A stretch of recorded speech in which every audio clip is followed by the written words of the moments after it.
I've always been the reliable one, the guy who shows up, does the job, and leaves without causing a stir. I drive a 2005 Honda Civic. Nothing fancy, but it gets me where I need to go. Same lunch every day, a turkey sandwich on whole grain, and a bottle of water. Keeps things simple. The office is the same too. Old building, gray carpets, walls with chipped paint. The air smells faintly of stale coffee and printer ink. Nothing ever changes. I work in the accounting department at the logistics company, handling the stuff no one else wants to touch. Expense reports, office supplies, the little details that keep everything running smoothly. Most days it feels like I'm invisible, which is fine by me. I don't need the attention. But there's one person who can't leave me alone. Dave. He's my boss, a VP, if you want to call him that. He's the kind of guy who thinks making sarcastic remarks is leadership. It's always a jab here and there about how efficient I am, how I'm too by the book, like it's some kind of crime to actually follow the rules. Today he pulls me aside during lunch, leaning against the break room counter like he's about to drop some big revelation. Jack, you're really good at this whole paperwork thing, but maybe you should lighten up, huh? We're not running a damn hospital here. His voice has that fake joviality to it, like he's giving me a compliment, but I can hear the dig underneath. I nod. It stings, like it always does. But it's easier to nod than to make a scene. I head back to my desk, trying not to let it get to me. It's just the same thing over and over. I'm not the kind of guy who makes waves, but today, something feels different. Something is about to crack in this routine, something I don't see coming. And I can't shake the feeling that Dave's not the one who's going to get caught in the fallout. It's going to be me. The weight of Dave's words linger in my head, but I try to push them aside. I sit back down at my desk, the faint hum of the fluorescent lights buzzing overhead. The same buzz I've heard every day for years. Nothing changes, nothing ever does. Except today. I should have just stuck to my usual routine. I should have kept my head down, finished the reports, and gone home. But something's different. I'm restless. I keep thinking about the way Dave looked at me earlier, the way he tries to make me feel small with those little jabs. Something about it feels off, like he's hiding something behind that smug smile. I turn back to my screen and go to check on the last shipment report. As usual, everything is fine, just parts for a local factory. But then, my eye catches something weird in the file directory. It's a name I don't recognize, buried under layers of encrypted folders. I don't know why, but my curiosity gets the best of me. I click it open. The file loads slowly, the screen flickering for a second. The first thing I see is the shipment manifest. At first glance, it looks like any other. Dates, quantities, destinations. But then I read further. It's a manifest for military equipment, a lot of it. Weapons components, sensitive stuff. Things that shouldn't be in a company like ours. I scan the rest of the file. The route listed doesn't line up with anything I've seen before. This isn't just a regular shipment of industrial parts. There's a note about a delivery route heading to an off-the-books location. And there's a list of classified items, stuff that could do serious damage in the wrong hands. I sit there frozen for a few seconds, staring at the screen. My heart starts to race.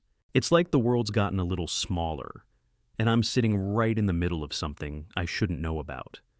I feel like I should close the file, forget I ever saw it, but I can't bring myself to do it. I'm halfway through trying to make sense of it all when I hear a knock on my cubicle. It's Dave. His voice cuts through my thoughts, sharp and fast. "Jack, I need you to handle this shipment. You'll be overseeing the paperwork for it. We need it processed by the end of the day." He tosses me a folder, his eyes scanning the space around us like he's checking to make sure no one else is watching. But it's not the paperwork that throws me off. It's the shipment. The same one I just saw in that file. Are you sure?" I managed to say, trying to keep my voice steady, though my mind's racing. "This one's a bit unusual, don't you think?" Dave glances at me, his face tight with something I can't place. "Just follow the process, Jack. Don't overthink it. You're good at this. Just make sure it's all done on time." He turns to walk away, leaving me holding the folder. The paper feels heavier than it should. My stomach twists. I should bring it up. Tell him I don't feel comfortable with this. But I can't. Not without proof, not without knowing what's really going on behind the scenes. And I know it's not my place to question him. I've spent 20 years keeping my head down and doing my job. Now, in one split second, everything feels like it's on the edge of cracking wide open. I try to focus on the task at hand, but my mind keeps circling back to that manifest. What the hell is going on? Why is our company handling shipments like this? And why is Dave acting so casual about it? There's something darker here, something I'm not seeing. I glance back at the computer screen, that file still open, taunting me. My hands shake as I type in the numbers from the manifest, my mind racing. What if I'm part of something bigger? Something dangerous? What if Dave knows more than he's letting on? I can't focus. My gut tells me that whatever's happening here is bigger than I realize, and it might cost me more than just my job. I don't have time to process what I'm starting to figure out before Dave calls me into his office. It's not unusual for him to want to talk to me, but the way he says it today is different. His tone is off, like he's trying to make this sound important. "Jack, I need your laptop," he says, as soon as I walk in, barely looking up from his desk. "There's a big presentation we're doing in the conference room. You're the best with these reports, so I thought it'd be easier if you just bring it in." I hesitate. My laptop isn't just a work tool. It's where I keep all my reports and the data I organize. I don't like anyone else touching it. I know Dave doesn't have the right clearance, and if he's asking for my laptop, something doesn't feel right. Dave, I'm not sure this is a good idea," I say, trying to keep my voice calm. "There are files on there I can't give out. You know, security stuff. It's not just some standard presentation, right?" He doesn't even look at me. "It's a simple presentation, Jack. Quit overthinking it. I'm sure the security stuff's fine. Just grab your laptop and bring it down. You're always so prepared. I'm sure you'll make it work." The familiar sting hits. It's the same as always. He dismisses my concerns like I'm being paranoid. I'm used to it, but that doesn't make it any easier. His words are like a slap, only he's too busy with whatever he's doing to notice. It's not the first time he's belittled me like this, and I know it won't be the last. I stand there for a moment, feeling the heat rise in my chest. But what am I going to do? I'm not about to rock the boat, not now, not with everything going on. "Fine," I mutter. "I'll bring it in." I grab my laptop and follow him to the conference room, the click of my shoes on the tile louder than usual. My stomach's tied in knots, and every step feels heavier than the last. Something's wrong here, but I can't quite put my finger on it. We get to the conference room, and Dave starts setting up the projector. I plug in my laptop, and the screen flickers to life. I'm expecting a basic presentation. I'm expecting slides with numbers and graphs, maybe a few bullet points. But when the projector screen lights up, it's not what I thought. It's a map of shipping routes, and not the kind we usually use. These routes aren't in the public system. I've never seen anything like this. They look secret, dangerous. Then the details start showing up. Weapon components, military-grade tech. I can't believe what I'm seeing. This is the kind of stuff I read about in the news, the kind of stuff I never thought would be right in front of me. I try to focus, but my pulse is racing. The hair on the back of my neck stands up. This can't be legal. What the hell is going on? Why the hell is Dave showing this to everyone? He starts clicking through the slides like it's just another boring workday. "This stuff is top secret," Dave jokes, leaning back in his chair. "But, it's no big deal. It's just logistics." I freeze. The words feel like a punch in the gut. It's not the first time Dave's been careless with sensitive information, but this is on a whole new level. He's treating it like it's a joke. He's joking about national security. My mind spins as he keeps talking, treating it all like a game. I feel the bile rise in my throat. This is bigger than I thought. This isn't just some paperwork mistake. This is a breach of something serious. I want to say something. I want to scream at him. Tell him he's out of his mind, but I can't. Not yet. Dave doesn't see it, but I do. He's careless, and that carelessness is about to drag all of us into something we can't get out of. I want to back out, but there's no way now. The screen's up, the data's out there, and I'm standing right in the middle of something I should have never seen. And it's not just a mistake anymore. It's a disaster waiting to happen. Dave keeps clicking through the slides, oblivious to the panic building up in my chest. He's laughing, joking about the maps, the routes, the weapons. I want to scream at him to shut it off, but my mouth is dry, my hands cold, and I feel like I'm frozen in place. The map zooms in, and I see it clearly now. The delivery routes hidden behind layers of encrypted data. They don't belong in a corporate presentation. They don't belong anywhere. I can't breathe, not properly, not with what's unfolding in front of me. I glance at Dave, still laughing, still treating this like a joke. He's not looking at the warnings flashing on the screen, the big red letters that scream classified and sensitive do not distribute. He's too busy acting like the whole thing is some game. That's when it hits me. I don't know how much time I have. I don't know how much longer before this whole thing goes public, before the building's crawling with federal agents, before my life goes off the rails. But I do know one thing. If I don't do something now, it might be too late. My hand shakes as I reach for my phone, sliding it out of my pocket. I don't think, I just do. My thumb presses a series of buttons, activating the security protocol I'd set up months ago, just in case. It's a long shot, but it's the only shot I've got. A quiet vibration tells me the call has gone through. I'm connected to the authorities now, the system working in the background to alert them to the breach. The sound of Dave's voice fades as I hear my own heart pounding in my ears. "Jack, you good over there?" Dave asks, still oblivious. "I know it's a lot of info, but you're looking a little pale. Don't worry, it's all above board. You're overthinking it." He waves a hand, like everything's fine. Like this is just another day. But it's not fine. It's anything but fine. I look at the screen again. The data is still there, on display for anyone in the room to see.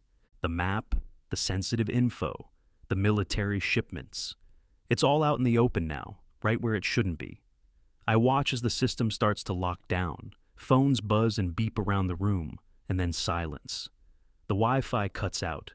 The lights flicker, and the temperature in the room seems to drop. The tension in the air thickens, and people start shifting in their seats. They can feel it too. Something's wrong. You can always tell when the air changes. The building's pulse starts to slow, like it knows something's coming, and it's not good. Dave doesn't seem to notice.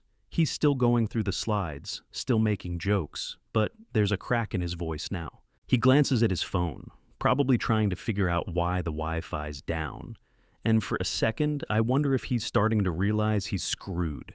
I try to stay calm, but it's impossible. I've just set off a chain reaction I can't undo. There's no going back from this. The lockdown is in full effect now.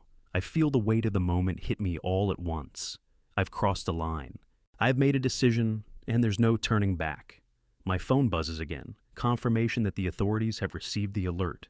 The building's going to be swarming with agents soon, and I can't help but wonder, will they look at me as the guy who saved the day, or the guy who got caught in the middle of it?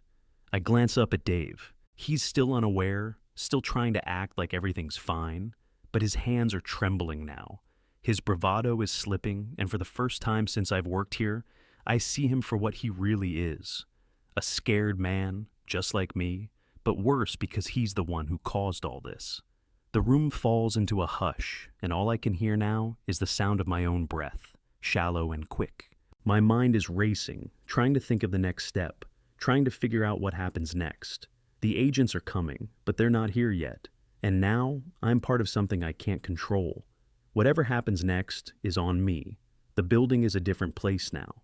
The hum of the fluorescent lights that used to be a dull background noise is suddenly too loud, almost suffocating. People are talking in hushed voices, their glances darting around, trying to make sense of what's happening. There's a tension in the air, thick enough you could cut it with a knife. The phones have stopped working and the Wi-Fi is down.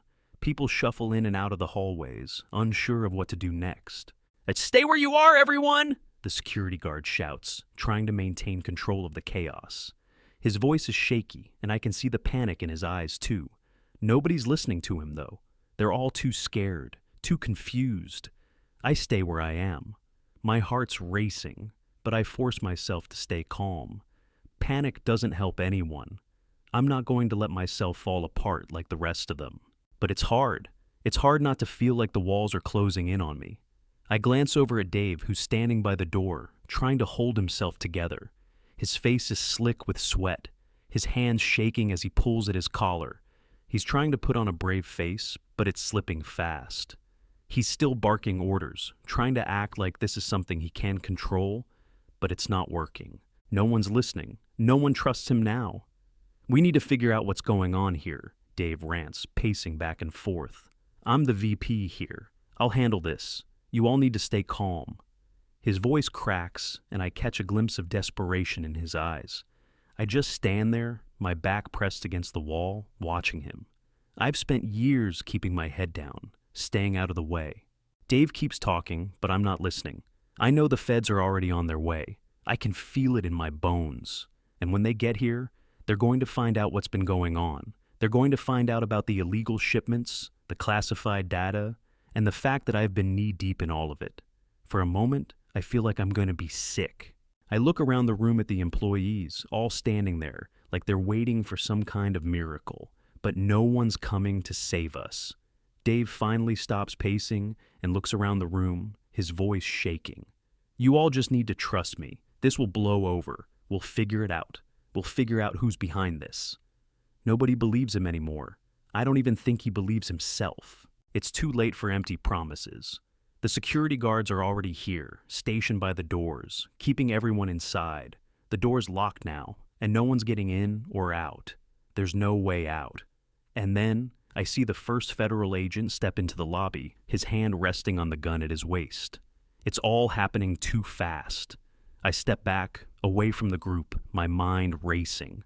I'm not just an observer anymore. I'm not just the quiet guy in accounting who stays out of trouble. I'm part of this. I'm tangled up in something bigger than I could have ever imagined. And now, the truth's coming out. Dave is still talking, trying to salvage what's left of his control, but no one's listening. They all know what's going on now. They all know he's just a part of it, not the mastermind, but still responsible.